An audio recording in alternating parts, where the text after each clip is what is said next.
Hello guys, this is Varun. Welcome to my channel force facts. आज मैं आपको इतिहास के 6 ऐसे एक्सपेरिमेंट्स के बारे में बताऊंगा जिन्हें ह्यूमंस के ऊपर किया गया है, जिनके बारे में सुनकर आपकी रूह कांप जाएगी। तो चलिए शुरू करते हैं। तो गाइस बात करते हैं एक्सपेरिमेंट नंबर 6 की, electroshock therapy on children. Guys 1960 के आसपास न्यूयॉर्क की एक डॉक्टर लॉरेटा बेंडर ने एक ट्रीटमेंट की शुरुआत की उन बच्चों में जिनके साथ सोशल और मेंटल इश्यूज थे। वे बच्चों का एक ग्रुप बनाती और उन ग्रुप में से बच्चों को फोरहेड यानी मस्तिष्क पे अपने हाथ से हल्का सा प्रेशर देती।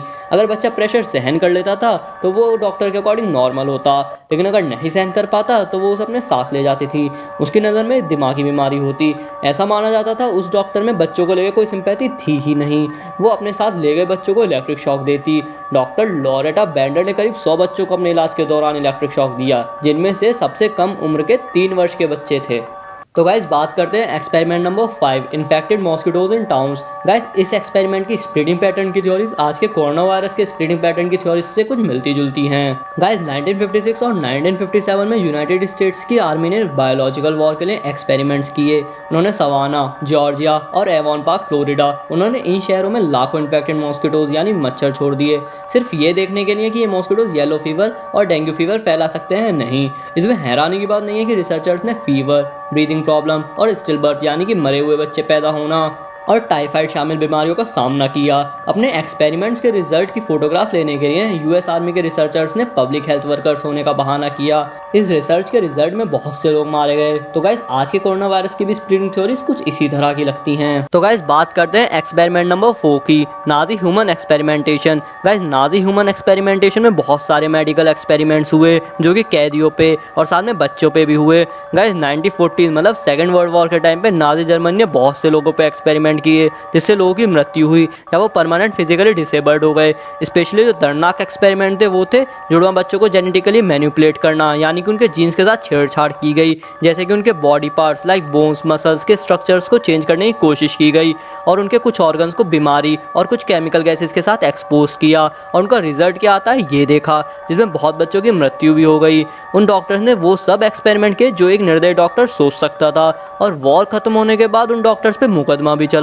उसी के बाद से मेडिकल एथिक्स का इन्वेंशन यानी आविष्कार हुआ। तो गाइस बढ़ते हैं एक्सपेरिमेंट नंबर 3 पे, ह्यूमन एक्सपेरिमेंटेशन इन नॉर्थ कोरिया। गाइस आपने नॉर्थ कोरिया के बारे में तो सुना ही होगा, तो आज मैं आपको वहाँ हुए ह्यूमन एक्सपेरिमेंट्स के बारे में बताता हूँ। गाइस नॉर्थ कोरिया से भागे हुए लोगों ने वहाँ हुए ह्यूमन एक्सपेरिमेंट्स के बारे में बताया है। एक एक्सपेरिमेंट में 50 स्वस्थ महिला कैदी यानी वुमेन प्रिजनर्स को जहरीले गोभी के पत्ते खिला दिए गए, जिससे उन्हें खाने के बाद 20 मिनट के अंदर ही उनकी मौत हो गई। कुछ एक्सपेरिमेंट्स में तो वो कैदियों पर सर्जरी प्रैक्टिस करते थे, वो भी बिना एनेस्थीसिया दिए हुए। कुछ एक्सपेरिमेंट्स में कैदियों को जानबूझकर भूखा रखा जाता, कुछ को मारा पीटा जाता और कुछ कैदियों पर ज़ॉम्बीज की तरह शूटिंग प्रैक्टिस की जाती। कहा जाता है वहाँ एक काले रंग की वैन आती जिसे लोग द क्रो बोलते थे और जेल में से 40-50 लोगों को अपने साथ ले जाती उस वैन में और ले जाके उनके साथ एक्सपेरिमेंट्स किए जाते। तो गाइस अब बात करेंगे एक्सपेरिमेंट नंबर 2 की, radio active materials in pregnant women. Guys world war second के बाद अमेरिकन के दिमाग में कुछ और ही चल रहा था। अमेरिका के बहुत से मेडिकल रिसर्चर्स रेडियो एक्टिव और केमिकल वॉर के बारे में सोच रहे थे, इसलिए वैंडरबिल्ट यूनिवर्सिटी के मेडिकल रिसर्चर्स ने एक ऐसा एक्सपेरिमेंट किया जिसमें उन्होंने 829 प्रेग्नेंट वुमेन्स को ऐसे ड्रिंक दिए जिनमें रेडियो एक्टिव आयरन था और उन महिलाओं को ये बोला गया कि ये विटामिन ड्रिंक्स हैं और उनके पैदा होने वाले बच्चों की हेल्थ के लिए अच्छे हैं। लेकिन रिसर्चर्स जानना चाहते थे कि ये रेडियो एक्टिव आयरन प्लेसेंटा को कितनी जल्दी क्रॉस कर सकता है। इस एक्सपेरिमेंट का रिजल्ट ये निकला कि पैदा होने के बाद 7 बच्चे कैंसर से मारे गए और कुछ महिला जिनको रेडियो एक्टिव आयरन ड्रिंक में मिलाकर दिया गया था उन्हें रैशेस और खून की कमी हो गई और उनके बाल और दांत टूट गए और कुछ में कैंसर भी पाया गया, जिससे बहुत सी महिलाओं की मौत भी हो गई। तो गाइस अब बात करेंगे एक्सपेरिमेंट नंबर 1, यूनिट 731, जिसे सुनकर आपकी रूह कांप जाएगी। गाइस ईयर 1937 से 1945 में जापानीज आर्मी ने केमिकल और बायोलॉजिकल वॉर्स के वेपन्स तैयार करने के लिए एक्सपेरिमेंट किए, जिसे यूनिट 731 नाम दिया गया।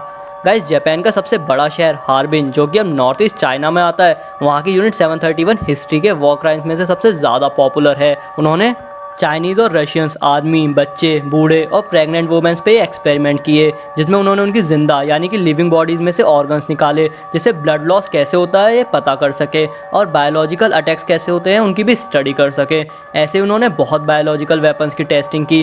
कुछ कैदियों के तो उन्होंने स्टमक यानी पेट सर्जिकली रिमूव कर दिए और फिर वापस रीअटैच करने की कोशिश की, जिससे बहुत लोगों की मौत भी हो गई।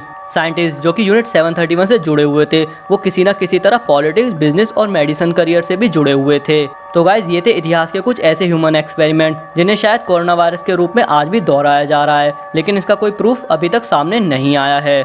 तो गाइज अगर आपको ये वीडियो पसंद आई हो तो लाइक, कमेंट, शेयर और सब्सक्राइब ज़रूर करें और कमेंट करके ज़रूर बताएं ये फैक्ट्स आपको कैसे लगे। तो गाइज मिलते हैं नेक्स्ट वीडियो में।